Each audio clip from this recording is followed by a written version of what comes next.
Hi, this is Gary. Welcome to today's video. Well, isn't time flying by? Nearly the end of August. Spring here in the southern hemisphere, well, it's just around the corner, and I can tell you this, I can't wait. Today we're going to take a look at the pens that I've been using during August. I'll give you some brief impressions about how I got on with them, and then I'm going to rate them from 6 being my least favourite all the way up to number 1, which was my most favourite pen during August of 2021. And I know, most favourite, not very good English is it, but you know what I mean. So join me now down on the mat, let's take a look at these pens and I'll discuss them in some detail with you.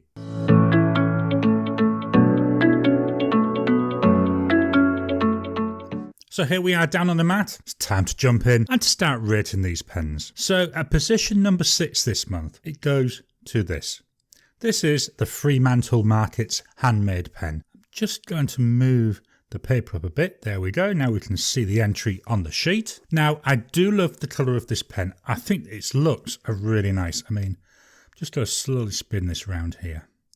You know, we've got that gorgeous grey, we've got the silver sparkles, we've got that yellow and gold colours. Really nice looking pen.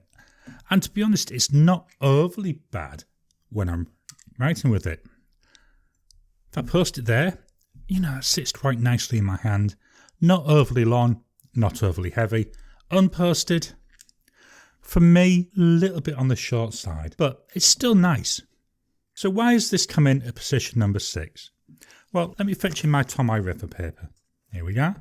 This is Tommy River 52 GSM. This is where I collect my thoughts as I'm going along through the month. You know, we look at this, the way it writes, we've got loads of gorgeous shading coming through.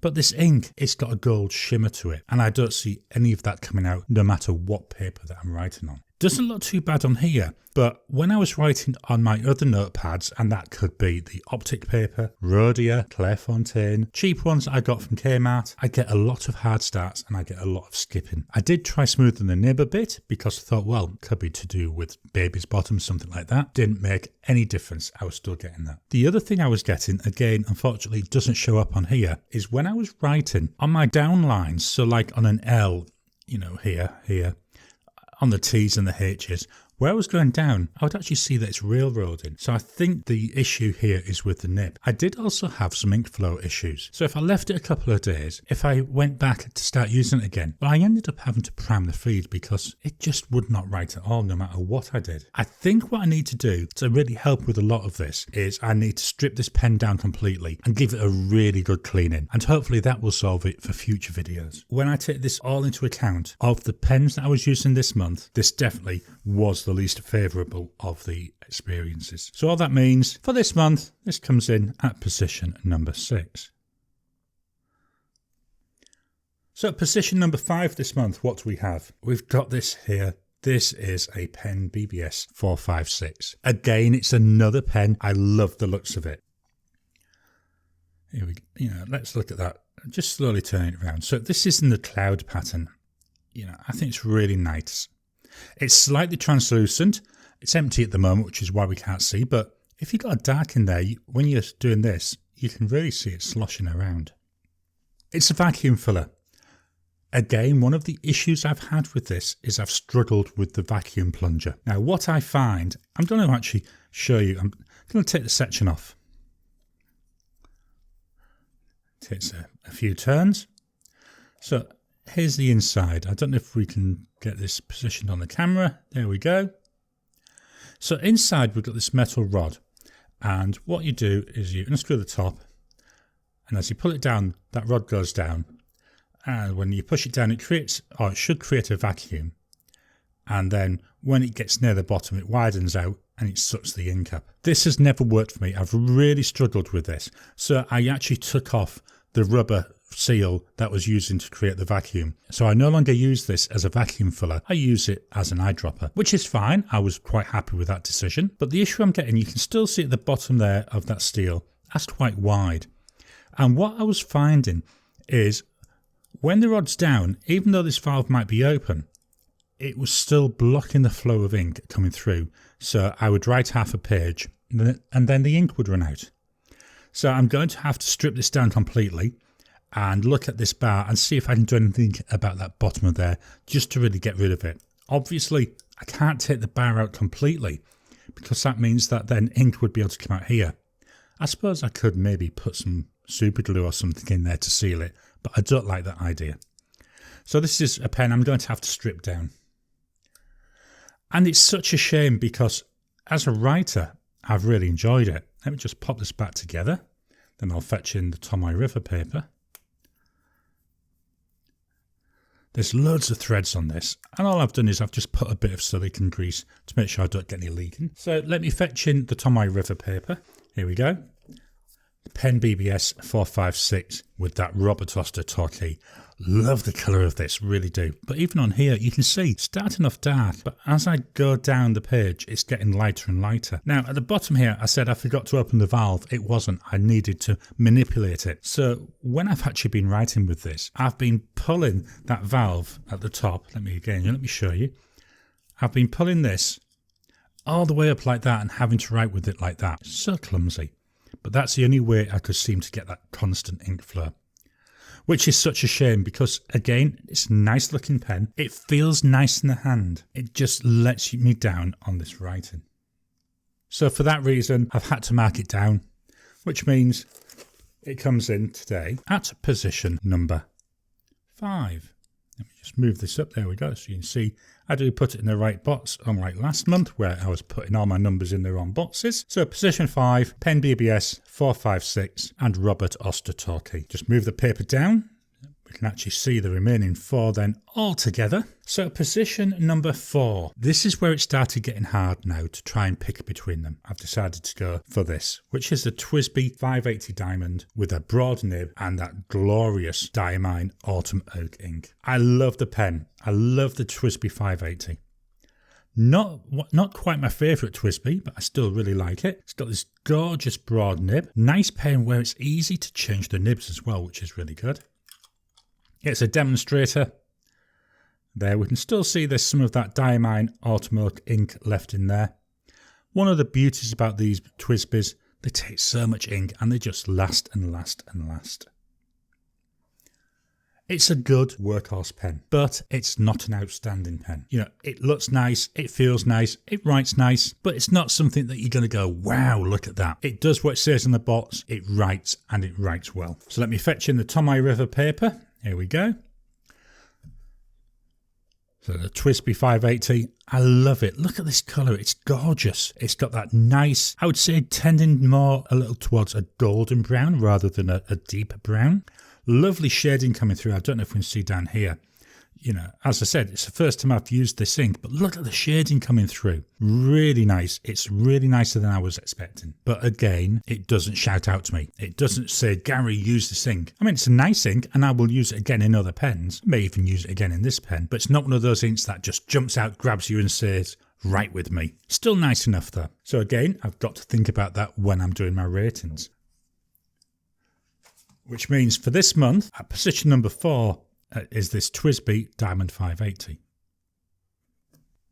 So we're now into the top 3. This is where the going gets tough, I can tell you, because I've really had to be very picky because I love all these pens. To be honest, I love the ones that are in 4, 5 and 6, but this top 3, they were all so nice. What I've had to do though is make some choices.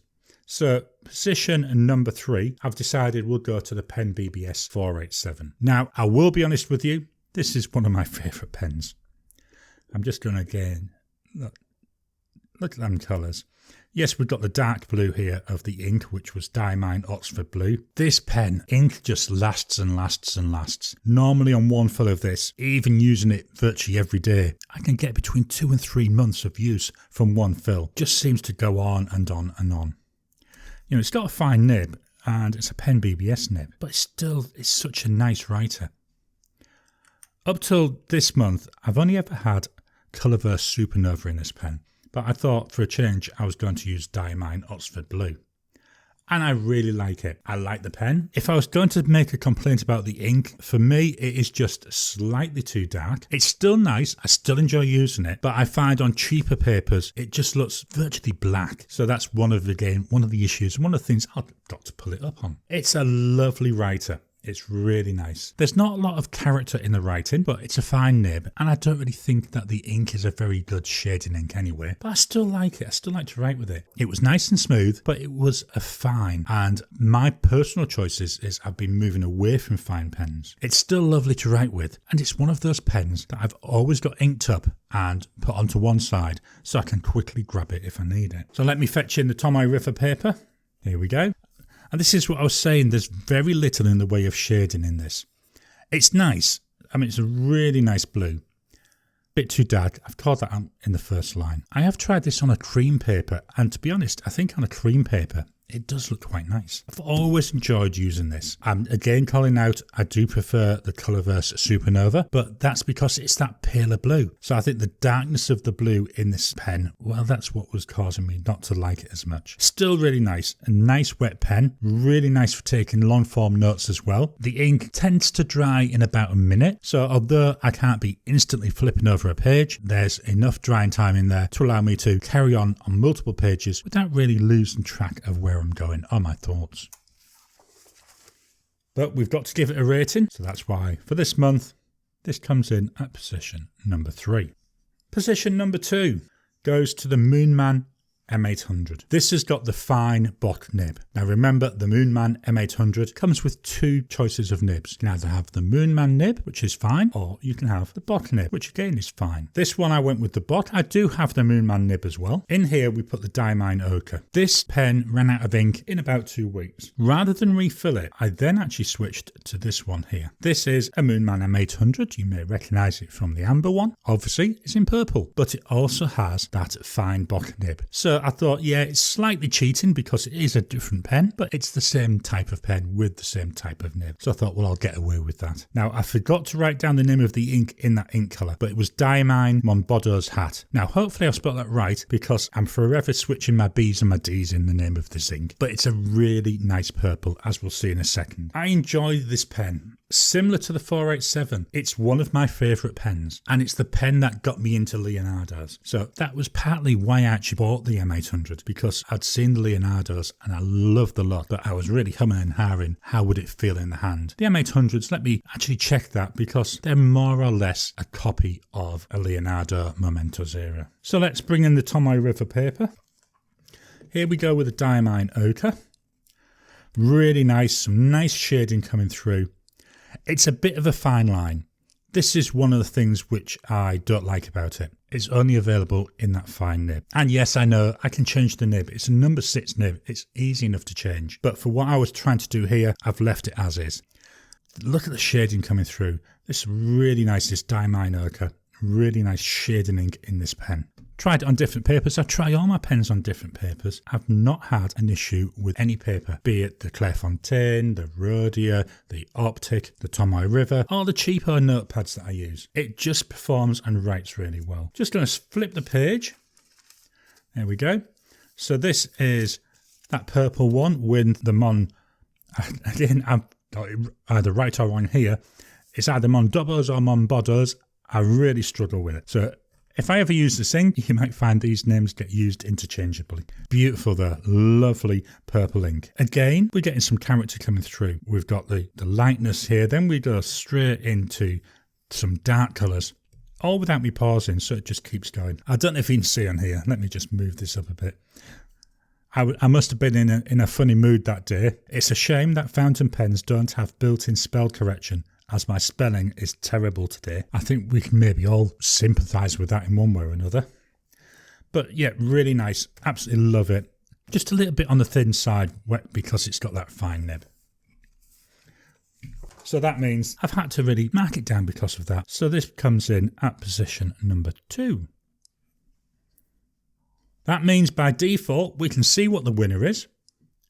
It's the Narwhal Schuylkill. The pattern on this is called Chromis Teal.